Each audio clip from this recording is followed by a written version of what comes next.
দেশে যখন স্বৈরাচার বিরোধী আন্দোলন তুঙ্গে, তখনই 1988 সালে হঠাৎ দেশের বিভিন্ন বড় শিক্ষা প্রতিষ্ঠানে খুনের রাজনীতির সূচনা করে শিবির।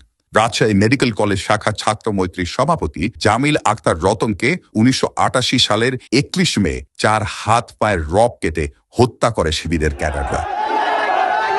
এর মধ্য দিয়ে রক কাটার রাজনীতির সূচনা করে জামায়াত ইসলামের এই ছাত্র সংগঠন।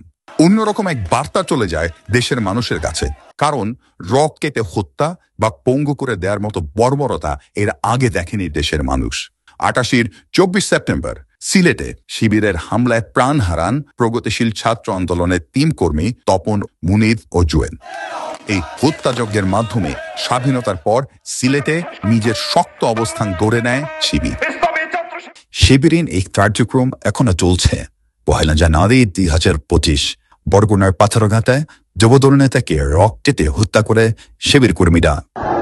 18 ফেব্রুয়ারি 2025 খুলনা প্রকৌশল ও প্রযুক্তি বিশ্ববিদ্যালয় কুয়েটে বৈষম্য বিরোধী ছাত্র আন্দোলনের ব্যানারকে অপব্যবহার করে ফর্ম বিতরণের অভিযোগ এনে ছাত্রদলের নেতাকর্মীদের উপর অস্ত্র নিয়ে হামলা চালায় শিবির। এই হামলা থেকে রক্ষা পায়নি সাধারণ ছাত্ররাও।